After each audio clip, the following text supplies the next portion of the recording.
The history of the High Elves of Ulthuan is the history of the world. A naturally magical people, their artisans and craftsmen, equip these long-lived, elite warriors in the best arms and armor that can be found in all of the old world. A race torn asunder, they battle their dark brothers and chaos all around the globe. From their coastal cities, mighty phalanxes push out to remind the world that the elves are still living. And that lineage is mighty. The Phoenix Kings bring monsters of flame and scale, and to see the shimmering host is to see the end. Hello, I'm Rob, and welcome to the High Elves Army Overview. This is an army I'm actually really excited about. Elves are a very difficult army to write rules for. Naturally, they should be very fast, so they have high initiative values. They're also very elite, so their weapon skill and ballistic skill is always really high. This makes the army feel like it outclasses enemy units almost all the time. However, I think the one downside, if there's a downside to the elves, is their survivability. They're light, toughness 3, and normally not heavily armored. So this army is going to have a lot of nuance. It's going to be very elegant, and the way you play it is going to be very precise. I actually quite like that from an army list, and some of the unit entries in here are brilliant. However, there is the opportunity to just get pretty beefy. There's lots of dragons and phoenixes and monsters available in this army, very dominant in magic, and access to some very elite magic laws. I think if you're excited about playing an army that's going to be a balancing act, and then eventually you counterpunch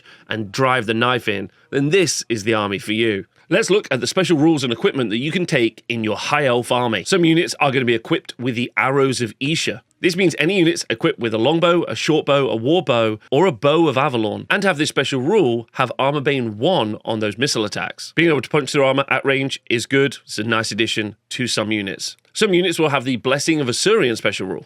A model with this special rule is going to have a 5-up ward save against flaming attacks. Obviously, this is going to be very situational. Some units are going to be equipped with dragon armor. If a unit has the dragon armor special rule, they have a 6-up ward save. In addition, a wizard with this special rule is going to be able to equip armor without any penalty. Let me tell you, if I can equip my wizard with some armor, I'm going to do it, and this is lovely. Some units are going to have the Elven Reflexes special rule. A model with this special rule is going to add +1 to its initiative characteristic in the first round of combat. Elves already have a high initiative stat, so being able to add +1 to that stat, in conjunction with the initiative bonuses you get from things like charging, means that these guys are going to be swinging most often before any other army. Some units are equipped with a Lithomar armor or a Lithomar barding. Models with this special rule are able to reroll results of 1 when making dangerous terrain tests. In addition, wizards with this special rule can wear armor with no penalty. As of yet, I'm not really sure about what the impact of dangerous terrain is going to be inside the game, but being able to avoid it, or at least re-roll it, is great, and wizards with armor is even better. Some units have the Elithomar weapon special rule. If a unit is equipped with a hand weapon and has this special rule, they're able to re-roll 1s to hit. If you upgrade to having 2 hand weapons, or a great weapon, or a magic weapon, then you lose this special rule. Most units in the High Elf roster have a high weapon skill. This means they should be hitting even the most elite units on 4s and 3s. Being able to re-roll 1s is way more effective than if this rules on goblins. Hitting on 5s and re-rolling 1s is nowhere near as mathematically strong as re-rolling 1s on 3s. Some units will have the Lilith's Blessing special rule. Once per turn,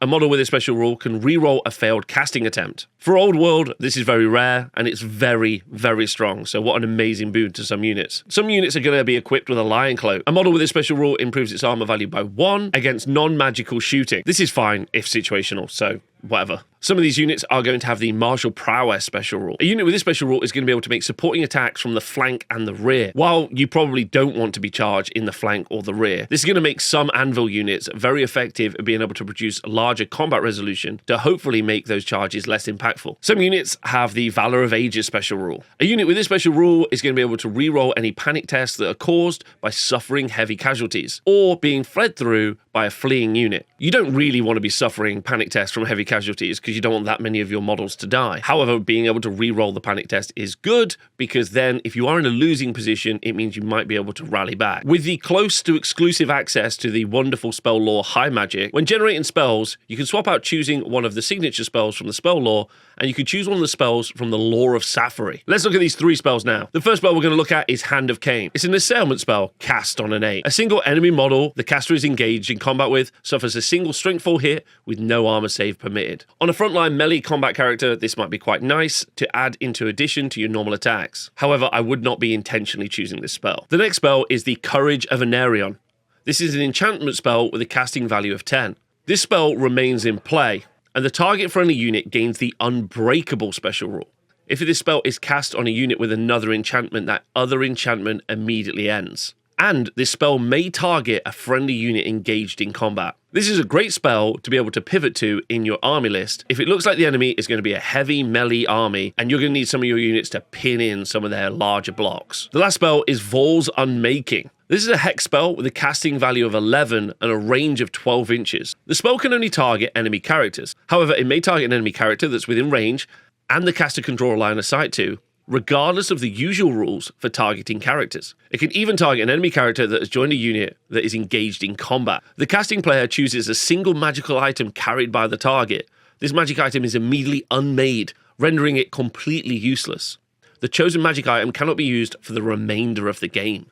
This feels like the perfect spell to be targeting a very expensive banner on a battle standard bearer, or even a key magic item that you're going to find on some Lord characters. Again, being able to pivot to this spell whenever you need to, you get to the table, you start generating spells, you see the enemy unit has got a very, very good magic item you want to get rid of, just go straight into this. So with access to high magic already, and then the ability to pivot to 2 fantastic spells, the High Elves are already in a good position with their magic. Let's look at all the awesome units that you can take in your High Elf army. For characters, you can have a High Elf Prince or an Archmage per 1,000 points. You can take a Dragon Mage or a Handmaiden of the Everqueen per 1,000 points in your army. And you can have multiple High Elf Nobles and Mages. For core, you can have multiple units of Elven Spearmen, Elven Archers, Lothern Seaguard, Illyrian Reavers and Silverhelms. And if your general is a Handmaiden of the Everqueen, you can take 1 unit of Sisters of Avalon as a core choice. For special, you can have multiple units of White Lions of Trace, Swordmasters of Hoeth, Phoenix Guard, Shadow Warriors, and Tyrannuk Chariots. You can have 1 unit of Dragon Princes per 1,000 points, and if your general has the Tracian Hunter Elven Honor, you can take 1 Lion Chariot of Trace per 1,000 points. If your general has the Sea Guard Elven Honor, then you can have 1 Lothern Skycutter as a special choice. For rare, you can have multiple units of Sisters of Avalon, Lion Chariots of Trace, and Lothern Skycutters. You can have 1 Flamespire or Frostheart Phoenix per 1,000 points. You can have up to 2 Great Eagles per 1,000 points, and up to 2 Eagle Claw Bolt Throwers per 1,000 points. If you'd like to have a Battle Standard Bearer, your High Elf Noble can be turned into a Battle Standard Bearer for 25 points.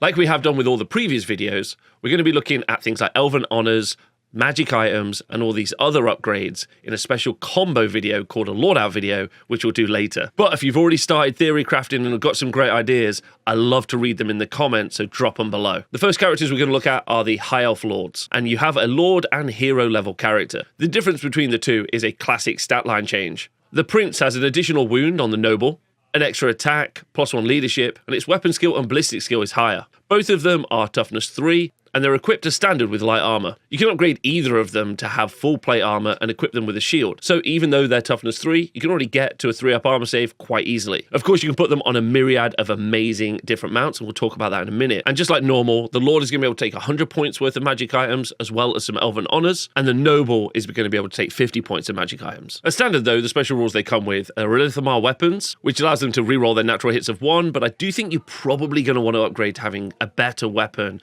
on one of these Lords if you're looking to make a melee character. Strike First, that's not going to apply to the mount, which means you're going to be hitting at a high initiative step, so it does feel like you could potentially make a strong melee character. And Valor of the Ages, so you're going to be able to reroll any of those panic tests caused by big casualties. You can mount a Prince or a Noble on an Elven Steed, a Barded Elven Steed, a Tyrannuk Chariot, a Griffin, a Moon Dragon, a Star Dragon, and a Great Eagle. Obviously, let's go straight to the top. If you mount this character on a Star Dragon, you can have +3 to their toughness and give them an additional 6 wounds. So a toughness 6, 9 wounded Lord is already pretty nice. The Star Dragon itself is obviously great in combat with 6 attacks, weapon skill 7, and strength 7. And to add to combat resolution, they've got D6 +1 stomp attacks. They cause terror, so they're going to make units run away fast because they're fly 10. They've also got swift stride, so they're going to be completing those charges easier. But they are a large target, so more susceptible to cannon fire and small arms fire. You can definitely build yourself a very aggressive, very solid character on a monster, as well as loads of other Lord loadouts, which we'll talk about later. The standard wizards in this army are High Elf Mages.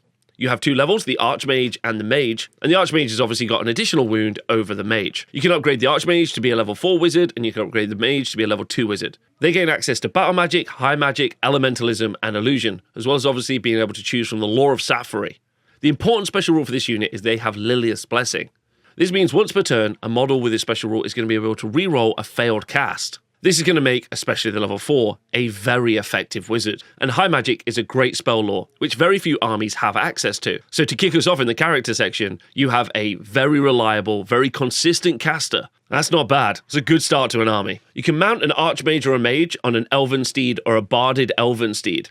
The archmage can also be put on a moon dragon or a star dragon, and both can be put on a great eagle. The next unit is a mage mounted on a monster. The dragon mage is a level 1 wizard mounted on a sun dragon. This means the unit is toughness 5 with 6 wounds and comes standard with light armor. However, being equipped with the dragon armor means they have a 6-up ward save, and thanks to the blessings of Assyrian, if they are attacked with flaming attacks, they can have a 5-up ward save. As a caster, the caster has access to battle magic and elementalism, as well as obviously being able to dip into the lore of Safari. A level 1 wizard can upgrade it to only a level 2, and can have up to 50 points of magic items. The dragon is obviously going to make this a scary melee combatant. 4 attacks from the dragon at strength 5. Its wicked claws are AP 2.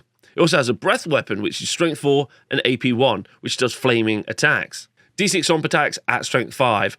This unit is also really fast, with fly 10. However, this character is impetuous, which means 50% of the time it's going to be charging off and you have no control over it. I see this as a really big negative, especially on a unit that's not hugely survivable. It's a large target, it's got light armor, and many of the spells you're going to be able to use won't be usable in combat. But I guess maybe upgrade it to a level 2 wizard, get yourself 2 assailment spells, and really try to wade into combat. I think I'm much more likely to kit out a high elf mage. The next unit we're going to look at is the Handmaiden of the Everqueen. This is an interesting missile hybrid support character. Pretty cheap at 65 points, with 2 wounds at toughness 3, comes as standard with light armor. For the very cheap 3 points, you can upgrade to having heavy armor, so just do that. Can have 50 points worth of magic items, and 1 Handmaiden of the Everqueen in the army can be upgraded to take the Horn of Isha. The Horn of Isha is a single use. During the command subphase of their turn, the character may attempt to use the Horn of Isha by taking a leadership test. If you pass the leadership test, until the start of the next turn's subphase, this character and any unit that they've joined gain +1 to hit and +1 to wound. Obviously, this makes this unit a great force multiplier for the unit that it joins. And there are some elite combat units in the Elven roster, so +1 to hit and +1 to wound are fantastic. Other than that, the character is also equipped with a Bow of Avalon, which is a 30-inch weapon. It's got magical attacks and it's got Armor Bane 1. And this is going to start with a bonus you're going to get from the Arrow of Isha, which has already got an AP value of 1 and Armor Bane 1, 2.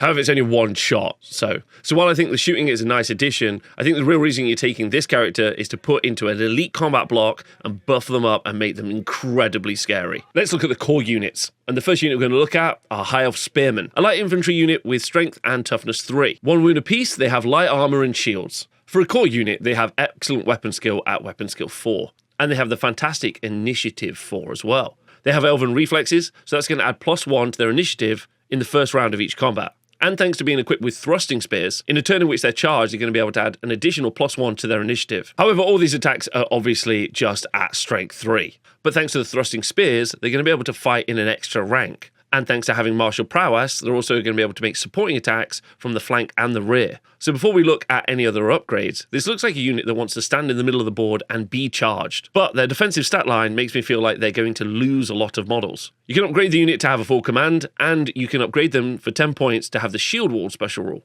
Which means once per game, during a turn in which it's charged, a unit in the close order formation can give ground rather than fall back in good order. 1 unit of spearmen per 1,000 points can swap out from having Valor of Ages to having the veteran special rule. This means they're going to be able to reroll any failed leadership tests. Maybe the most exciting thing about this unit is that it is a regimental unit. So if you are looking for a unit to take some charges, while detachment units potentially rain fire on them, and they'll be able to countercharge with some of your more elite units, then I think Spearman's the one for you. The next core unit, and also a detachment unit, are the Elven Archers. Toughness 3, with 1 wound each and no armor save. You can upgrade them to having light armor. They're equipped with longbows, which have the volley fire special rules, so they can be able to do a lot of shots. They also have a decent ballistic skill. This is just a standard missile unit, but with a good stat line, and because it's a detachment, you could build, out of the core points in your army, a really solid regiment of spearmen with detachments of archers. Our next unit is an amalgamation between our High Elf Spearmen and our High Elf Archers. This is the Lothern Sea Guard. A standard stat line at strength and toughness 3, with a wound apiece. They come equipped with light armor, and you can upgrade them to have a shield. High initiative 4 and weapon skill 4, and equipped with thrusting spears,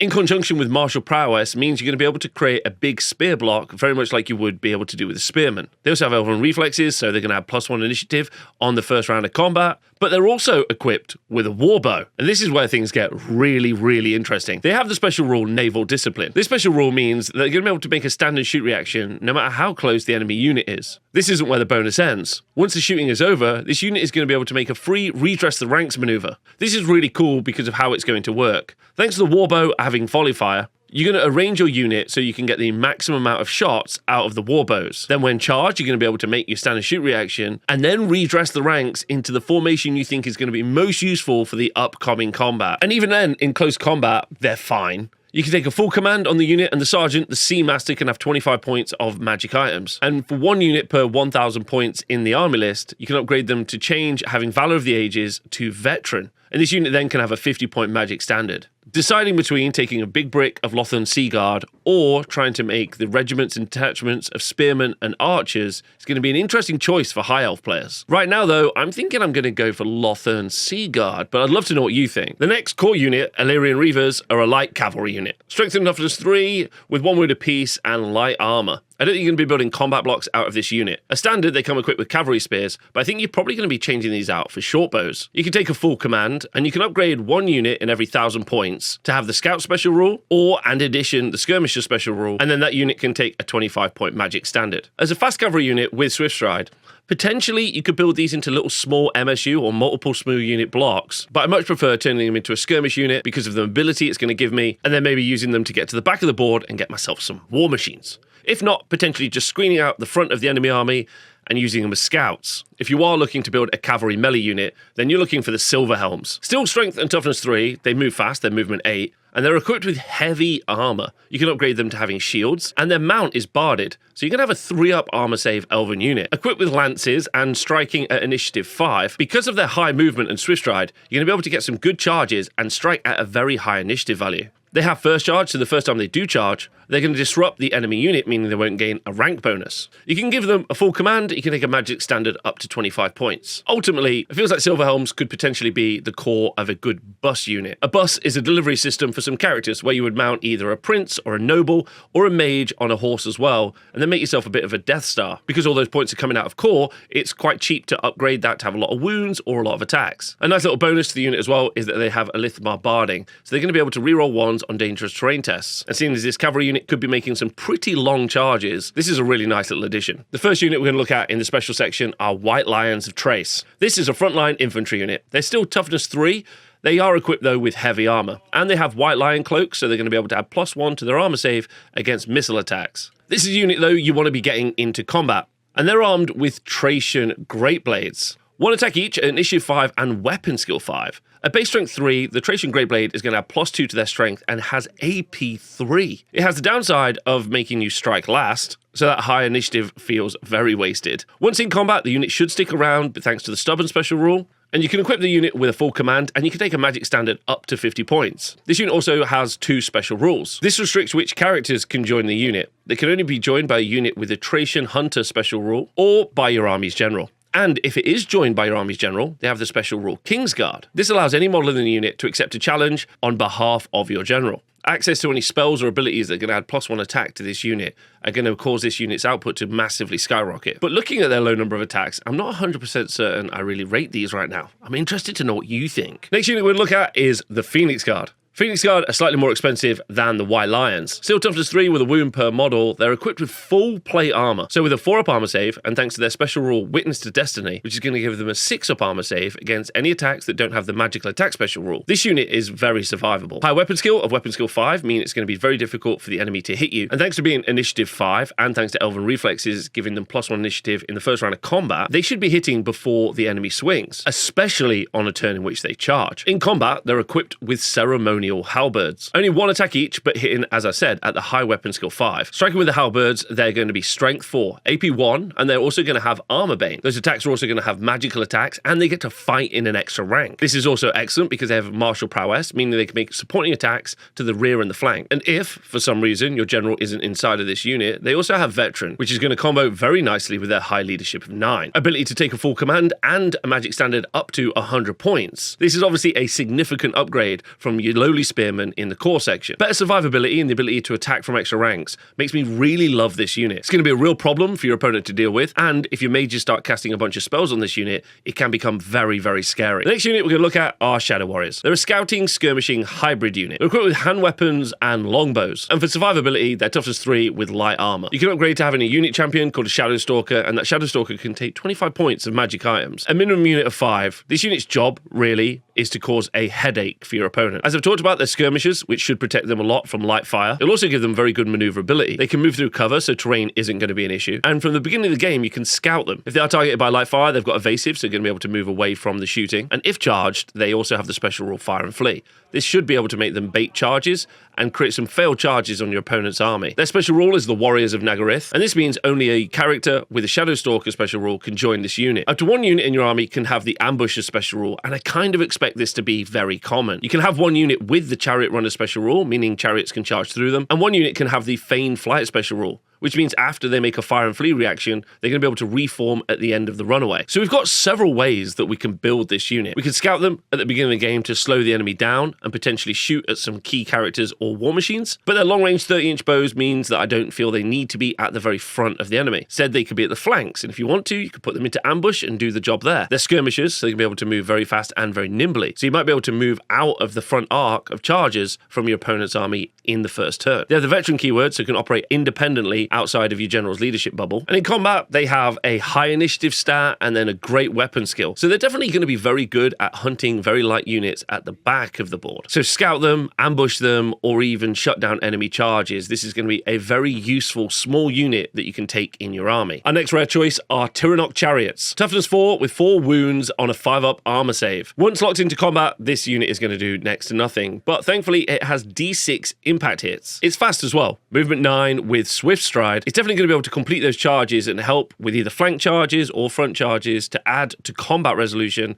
thanks to the impact hits. And it's not useless on turns in which it's not charging, because there's a couple of hambos in the unit to add to a little bit of long-range peppering. But this chariot is cheap. Its job is to add to combat resolution, and there's not really much more to say about it. The next unit we're going to look at are Dragon Princes. Toughness 3 as an elf. They come equipped with full plate armor and a shield. They're also on a barded warhorse, which means they have a 2-up armor save. They also are equipped with dragon armor, which is going to give them a 6-up ward save. This is a heavy cavalry unit that's going to have a lot of impact in combat. It's worth noting they have 2 attacks for each rider. At the massive initiative 5 and also weapon skill 5, thanks to the lance that they're equipped with, when they charge, they're going to be hitting at strength 5 AP 2. They're also going to have armor bane on these. So there's a lot of attacks from a front rank of Dragon Princes. They're also fast, movement 8, and obviously they have Swift Stride. They're going to get to reroll 1s on their dangerous terrain test thanks to Elithomar barding, and they have first charge, so they can disrupt the enemy rank, which is going to be great because they're going to also add a lot of combat resolution from their normal attacks anyway. So reducing the enemy static resolution with first charge is great. They also have counter charge, so this unit is going to be able to count as charging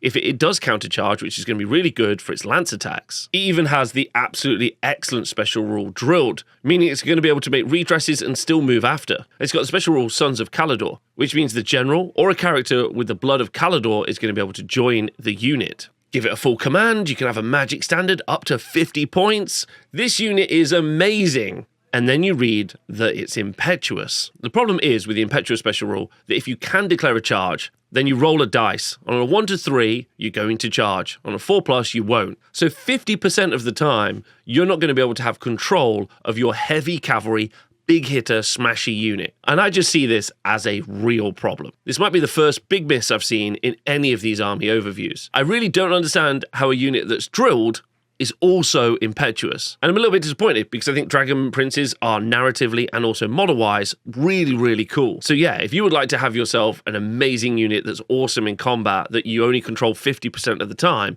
then Dragon Princes are for you. The next unit we're going to look at are the Sword Masters of Hoeth. This is an elite melee frontline unit, still with toughness 3, and they have heavy armor. They have their own special weapon, the Sword of Hoeth. And this is strength 2, AP 2, and it does magical attacks. Swordmasters of Hoeth have 1 attack each, but they're hitting at the absolutely insane weapon skill 6. They're also striking at initiative 6, and thanks to their sword, they're going to be striking at strength 5 with AP 2. But this isn't where all the damage ends. They also have the cleaving blow special rule. If you roll any 6s to wound when striking at light infantry, light cavalry, heavy cavalry, or war beasts, they're not going to be permitted an armor save or a regeneration save. They get 6-up ward against missile attacks that are non-magical, And the unit also has magic resistance 1, so it's going to be able to avoid hexes a little bit better. A restriction with the unit is the Warriors of White Tower special rule, and only a High Elf mage or a character with the right elven honor can join this unit. You can take a full command, and you can also give this unit the Drilled special rule. This means it's going to be able to move after it makes a redress. You can take a magic standard up to 50 points, and the Blade Lord can also take 50 points worth of magic items. I guess the real question with this unit is, are you going to build a large block of them and put a wizard in to buff the unit up, or are you going to be making small units and having them charge into flanks? They don't have a lot of attacks, but the attacks they do have are of a high quality. Good strength, good AP, good weapon skill, and they're probably always going to be striking first. Of the 3 heavy infantry units that you get from the special section, I think I like Phoenix Guard the most, White Lion second, and then these guys last. Phoenix Guard clearly fits into a more defensive role, with White Lions having that higher strength if you're looking to take out higher toughness targets. So I'm not really sure what the Swordmasters are doing, but I'm really interested in which one of the 3 you like. Let's go look at the units in the rare section. The first rare unit we're going to look at are the Sisters of Avalon. This is an elite missile unit. They start out with a stunning ballistic skill 5, and they're equipped with Bows of Avalon. These shoot 30 inches, and they are the same strength as the user. Thanks to the Arrows of Isha, they're AP 1, and they have Armor Bane 1, but the Bow of Avalon is also Armor Bane 1, so this is going to take them up to Armor Bane 2, which means any 6s to wound are going to be AP 3.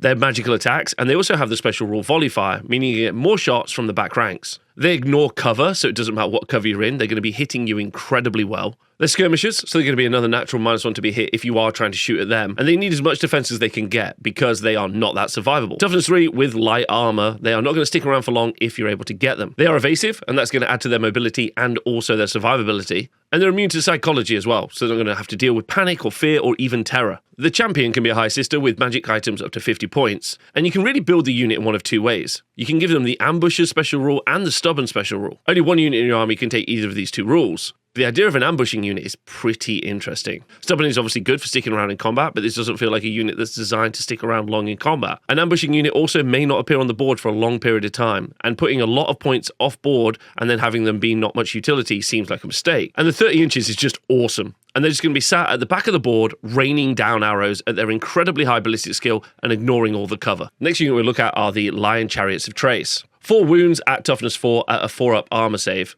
All chariots want to be charging. However, this chariot has got enough combat resolution from the attacks in the unit that you probably don't mind it sticking around for a little bit longer. Moving 8 and causing fear. It does D6 impact hits and has first charge, which is going to disrupt the enemy ranks. If it is able to get off a charge and goes into ongoing combat, it's stubborn, which makes it feel like you can really pin in an enemy unit. Once in combat, you have 2 attacks from the charioteers, but they're going to be equipped with those awesome Trace and Great Blades. And the chariot is pulled by 2 lions, which have got 2 attacks at strength 4. So once this unit has charged and has added a lot to combat resolution, it's going to be okay sticking around in ongoing combat. However, it is battling for its place in the rare slot. Next unit we'll look at are Lothern Skycutters. The Lothern Skycutter is a chariot, but I think the best way to think of it is as a mobile gun platform. At base, it's toughness 4 with 4 wounds, and it's got a 4-up armor save. With fly 10, it's a very fast chariot with swift stride, and it does D3 plus 1 impact hits. When it does get into combat, the Swift Feather Rock has only got 2 attacks, and the 3 Lothern Sea Guard that are on it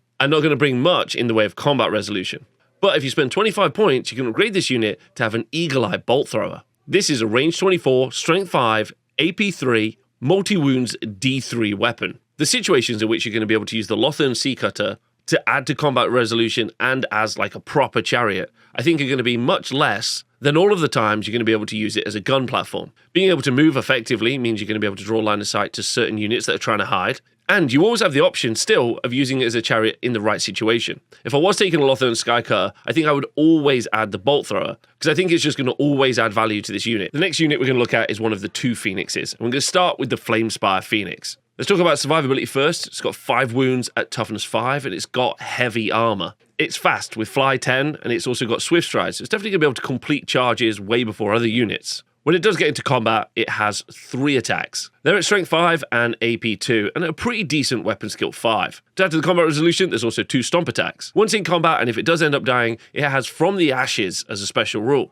When the Flamespire Phoenix loses its last wound, you roll a dice and you consult the chart. On a roll of 1 to 2, the Phoenix crumbles in cold ash and is removed from play. On a 3 to 5, the Phoenix explodes into flame, and every enemy unit in base contact with it suffers D6, strength 3 hits with an AP of 1, and the flaming attack special rule. Once you've resolved this, you remove the model from play. However, on a roll of a 6, the Phoenix and its rider, if it does have one, are briefly consumed in a ball of flame and are immediately reborn with D3 wounds. Obviously, this is amazingly situational, and the fact that you can use this as a character mount makes this awesome. This is not going to come up often, if at all, in many matches, but this feels like exactly the sort of rule that's going to make for really fun club games and an absolutely thrilling final of a GT. Its survivability is obviously in question, only with that 5-up armor save, and it's a large target, so it's going to be the focus of cannons and small arms fire. It does have one additional way of dealing damage, and this is called Wake of Fire. This is where the model, in the remaining move subphase, moves over an enemy unit.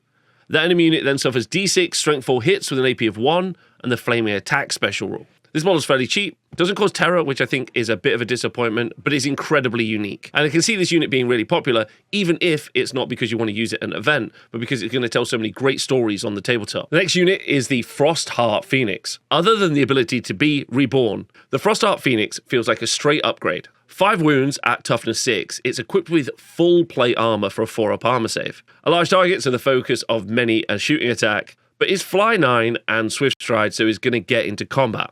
When it gets into combat, it's got a great attack profile. 4 attacks at strength 6, AP 2, all at weapon skill 6. It does have fairly low initiative, but thankfully that's going to be resolved thanks to its Blizzard Aura ability. Whilst in base contact with this unit, enemy models are subject to the Strike Last special rule. High Elves already have great initiative, and with Elven reflexes and charging, they should probably be striking first against most other units anyway. So I'm not sure if making units strike last is going to come to affect that much. However, this is obviously going to impact ongoing combats after first charges, so it might be really beneficial over the course of a battle. But its high survivability and great output means it's a unit I probably would take. The next unit we're going to talk about are Great Eagles. 3 wounds at toughness 4. This is a cheap single unit you're going to use to move block the enemy units. It's fast at fly 10, and you might see it bombing down the flank of your army. And using it to jump into war machines and characters at the back of the board that are hiding might be the purpose of this unit. The last unit we're going to look at are the Eagle Claw Bolt Throwers. This is a bolt thrower war machine. It's actually a repeater bolt thrower, which is quite nice,